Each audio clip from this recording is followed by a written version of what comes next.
Hello, my friends. Welcome back. My name is Tamitha, if this is our first time together. Back in 2011, I had a medical crisis that nearly killed me. Very, very close. And medical care science saved my life. No dispute. But afterwards, the amount of medication and the amount of procedures and all the things caused me to be under significant stress. It took me a very long time to even find my footing again. I realized that I needed more help than I was able to get at the doctor, because every time I went, they would write me another prescription. Or Dr. A would give me this, Dr. B would give me that, but they would never talk to each other. So I was having reactions and all the things. It doesn't matter.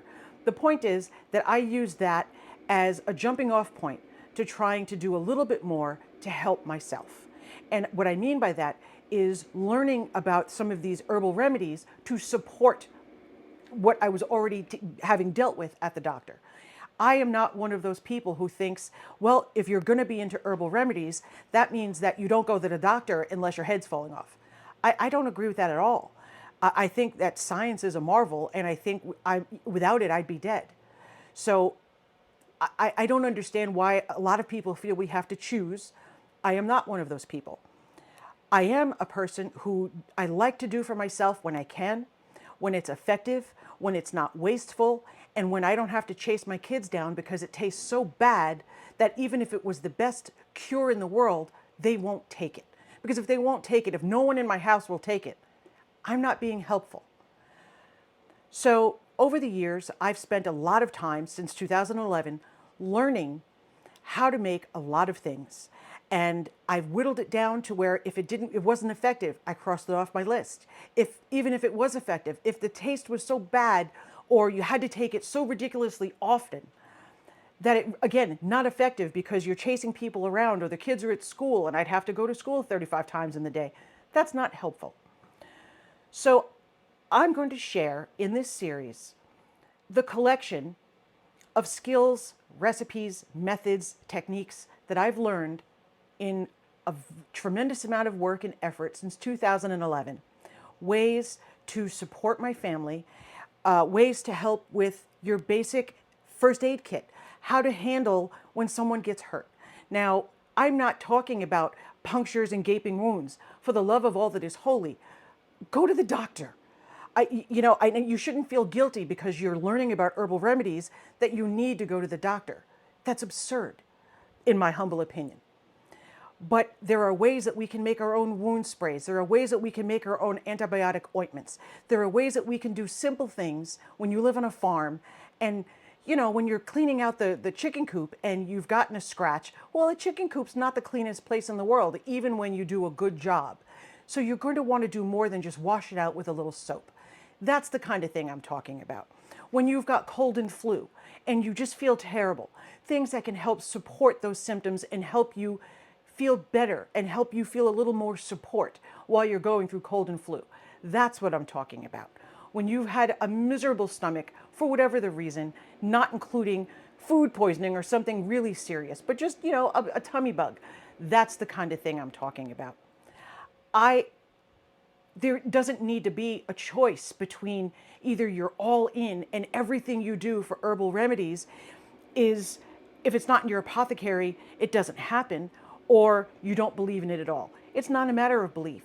Either you find something works for you and your family or it doesn't, and apply common sense.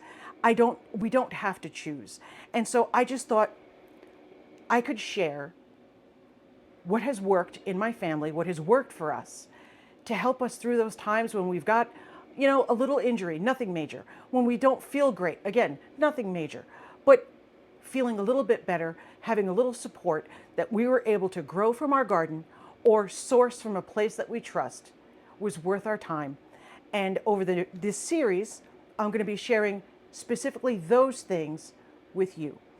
And in addition to that, because these are things that I do every year at this time, because it's harvest time, so all the herbs are coming in from the garden. That's why it's coming up now. Because every year we replant those medicinal herbs. A lot of them come back on their own because they're perennial. So that's why you'll find a lot of channels doing this type of work this time of year. It's because it's harvest. In addition to that, this time of year, I also do soap making, skincare, hair care, all those things, not because I can't go and buy it, but because I enjoy it. Because my kids enjoy it, my husband enjoys it, it smells good, the stuff really works well. We're able to do it ourselves. And sometimes being able to do something yourself and it works well is a good enough reason to do it. So I figured I'm doing it anyway, I would share because some of these things are so much fun. And when they work well, it's a great feeling. You know, when you've got luxury level products that you can use on your skin, on your hair, washing your body, whatever it is, cleaning around your house. We can do these things ourselves. I'm just going to show you how we do it here and share those recipes with you. And I hope you do find them helpful. I hope you enjoy it. And it doesn't matter if you only take one or two of the recipes or you take the entire collection. I hope you enjoy it. I hope you find it helpful. And if you have any questions at all, it would be my pleasure to answer them. Oh, and the other thing, we're getting to that time of year where, you know, we're moving towards fall, we're moving towards gift giving. When you're making your own tea blends, when you're making your own soaps and skincare, when you're making your own candles. I make my own candles, and I make my candles using beeswax only. I'm very particular about that. I like to burn beeswax because it actually improves the air quality in my home. Instead of covering it with artificial smells and so forth, it's a personal choice, and I like it. I also keep bees, and so I very much enjoy using all the different parts that we get from keeping a beehive. So I make dipped candles and I make poured candles and I make all sorts of things, and they make me happy. So when I'm making my candles, I figured, you know what? I'll turn the camera on, and if you would like to learn how to make your own beeswax candles, I'll be sharing it. So this is a no pressure series. I hope you find it helpful. It's a lot of fun. A lot of the things make incredible gifts as we're moving into gift season. And if it supports your family and improves your quality of life even a little, it's made my whole day. I'll show you what we're going to do. Okay, so I created, you know me and my printables. I created a printable that's kind of significant. It covers the entire, kind of like a syllabus. I created it like a lesson plan because there's going to be several videos because I wanted to separate them into useful bits. I don't want to waste your time and I don't want to overwhelm. So I was very careful in just explaining what this whole series is going to be about.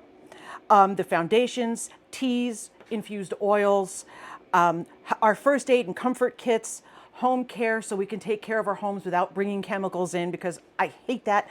And even when you see, like, this hasn't been real fantastic in years, but I like the bottle. I've had it forever. I'm not going to throw it away. It works. Anyhow, different ways that I use packaging and I keep things together because you do end up with a lot of equipment when you're making a lot of your own things.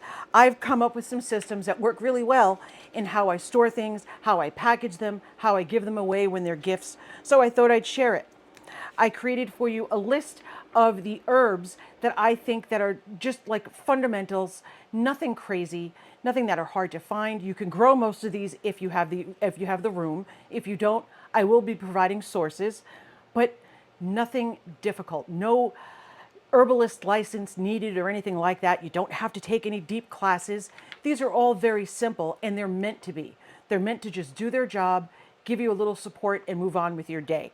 So I give you the whole list of those. I give you how they're used, the carrier oils, any extra equipment you may need or any other ingredients that you may need. It is a short list.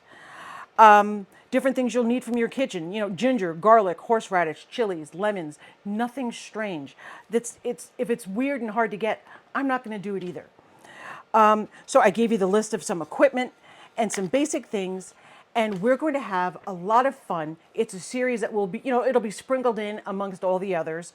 So we're not going to be doing a series that's, you know, back to back to back. I never do that because I don't want to. You know, I lose interest as quickly as anybody else does. And I do these things already. So I'm showing you the things I do in the order that I do them. Here I have a collection of herbs. Most of these I grew myself. Some of them I did not. I did get them from the sources that I mentioned, and they will be included as we go forward. This is the best way to store them in these containers that seal. They snap shut and they have a seal in there. I find them to be very, very helpful. They keep your herbs nice and fresh. They're dried, but they keep them from being exposed to too much air and losing their potency. So I can link these for you as we go forward. None of it, again, I'm not interested in spending a fortune on things. I hope you're not either. And so I will make sure that those are available for you. Anything else of pressing interest? I'll also be including not just the recipes printed, but I'm going to try and create them as recipe cards so that they're easy for you to store with your herbs, so that anywhere in your apothecary, you don't have to go dig up a book or go to the website or anything like that, that you can just have something that's readily available for you. Again, just to make it easier. And if it's easy for you to access, the dosing is easy, everything about it's easy, you're more likely to use it, and so are your kids.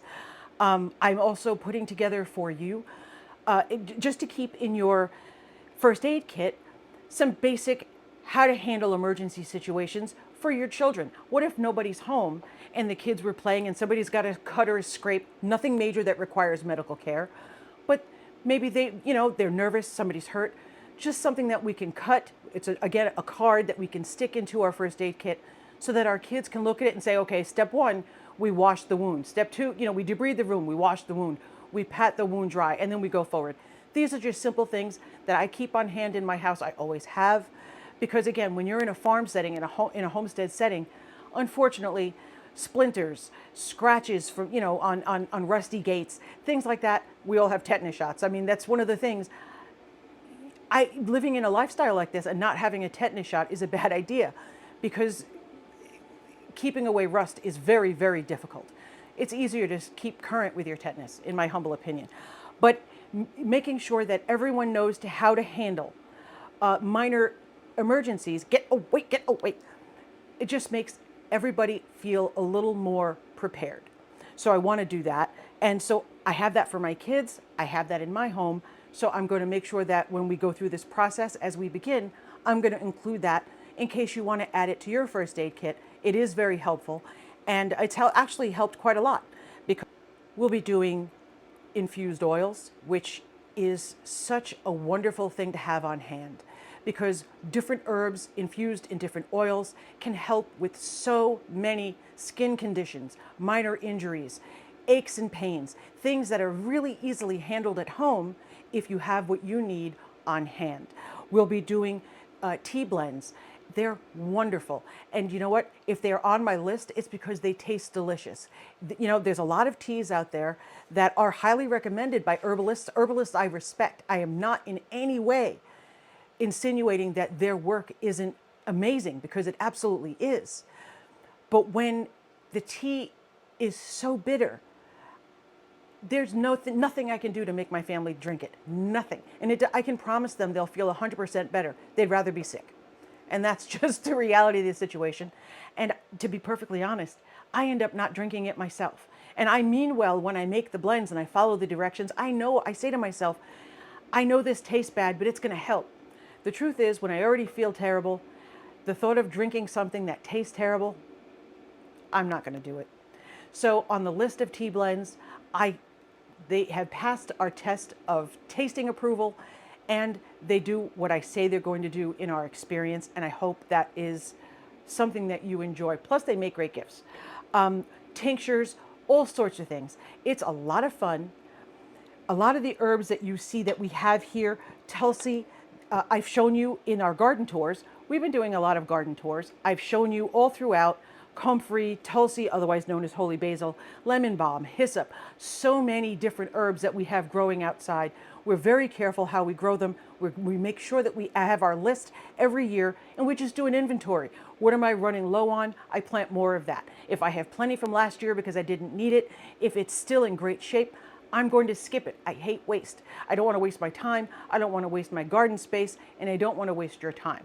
So if you want to see a lot of these plants in their natural habitat, I will link for you the garden tour video. I'll link the whole playlist because you'll see them throughout the tours.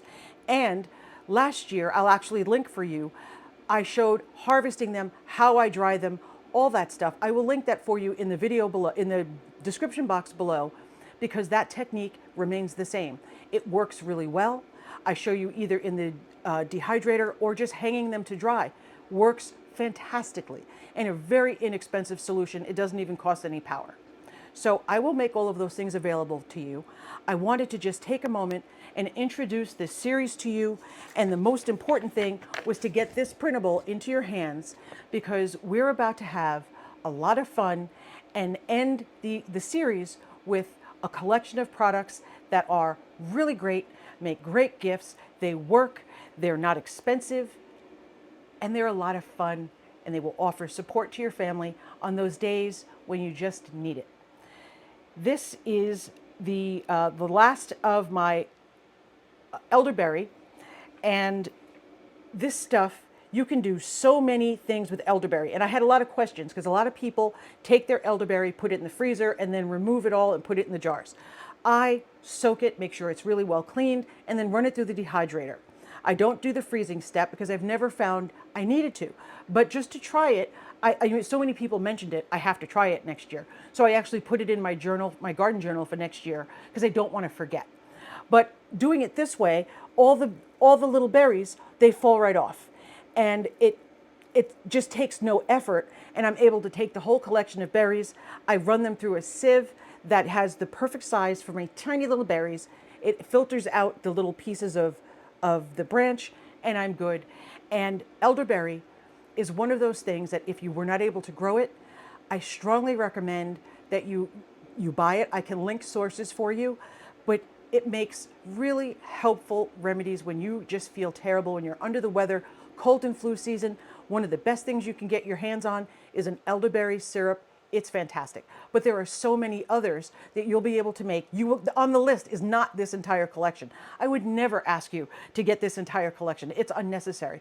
I have a lot of this because I'm always experimenting and I'm still learning. And my goal is to keep learning until God says it's time to go. I love learning.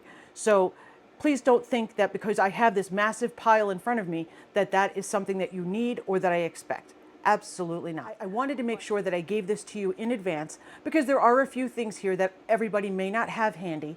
So I wanted to give you as much notice as possible so that you had a chance, if you want to participate in any of these projects, that you had a chance to plan out in your budget or in your time, in your storage space, whatever it is, that you have time to get them together. And then I will put in the community post when we will start our first lesson and what that will be.